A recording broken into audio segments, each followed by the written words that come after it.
It was supposed to be a quiet sector, a place where exhausted American infantry could finally breathe. But at dawn, on a freezing morning in 1945, everything changed. Because on this forgotten battlefield, barely 1,200 U.S. infantrymen would face something no manual had prepared them for. A German armored force of nearly 400 tanks and assault guns, rolling straight toward them like a steel tidal wave. This is the story of the 12-hour battle no one talks about. A desperate stand where ordinary soldiers held the line against the impossible. The calm before the storm.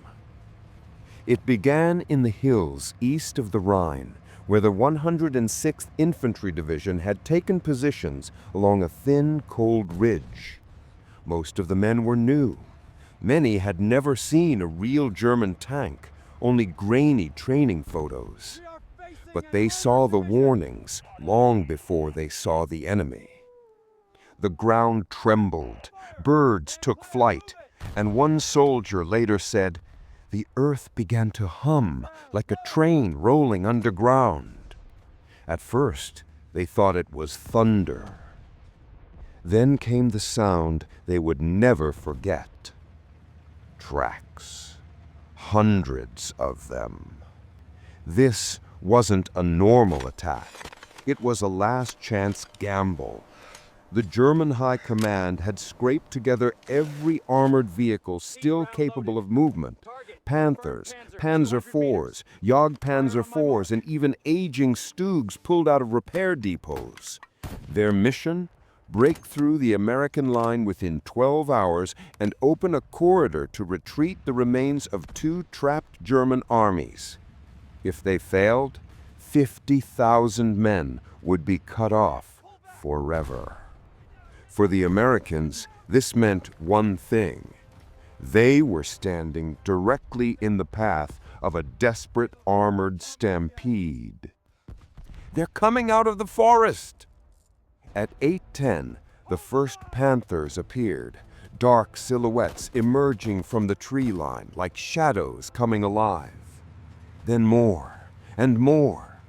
U.S. observers counted until they stopped counting. One officer simply radioed, "We are facing an armored division, possibly two." Artillery opened fire, but the tanks kept coming, spreading out like a fan across the snow. Their turrets swung left and right, searching for targets. The infantrymen dug in on the ridge knew exactly what this meant. They were about to fight armor with rifles. Machine gun nests opened up.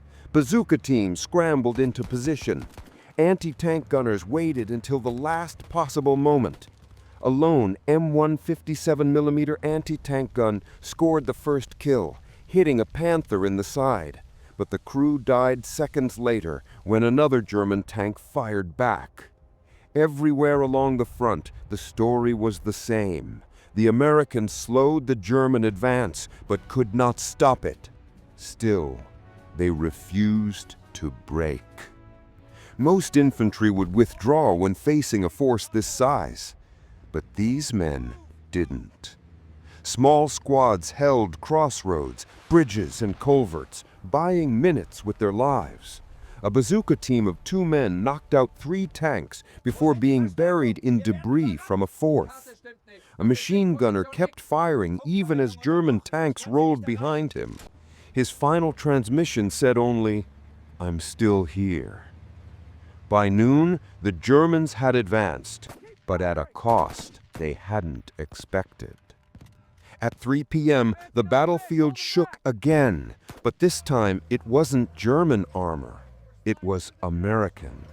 Shermans from the 9th Armored Division roared in, guns blazing. Not enough to match 400 tanks, but enough to strike at the weakest point of the German formation. The Shermans hit fuel trucks, ammunition carriers, logistics vehicles.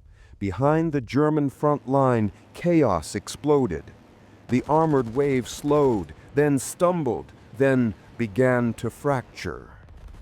By late afternoon, the Germans should have been miles past the ridge. Instead, they were still fighting for every meter. American infantry, who should have been wiped out hours earlier, were still holding out in ruined farmhouses, barns, and shell holes. The German commander radioed Berlin in disbelief. "The enemy infantry is everywhere. We cannot break through." The 12-hour limit approached, and then the one thing German armor feared most arrived: air power. Clouds opened just enough for American fighter bombers to scream in. P-47 Thunderbolts swooped down like diving hawks, rockets and bombs hammering the stalled German column. A single strike destroyed 17 vehicles in one pass. Panthers tried to reverse, Stugs scattered, flames spread across the valley. The German advance, once unstoppable, dissolved into a burning maze of wrecks. The attack was over. When the shooting finally stopped, the field was littered with steel.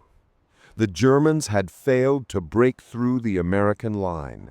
Their 12-hour window closed.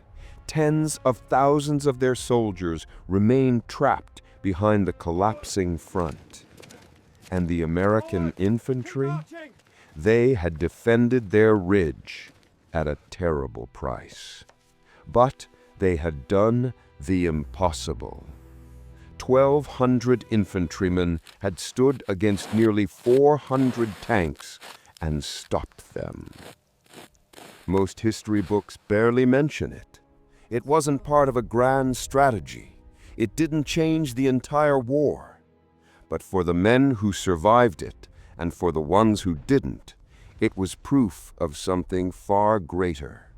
That even against overwhelming odds, courage, grit, and the will to stand your ground can rewrite the ending of a battle.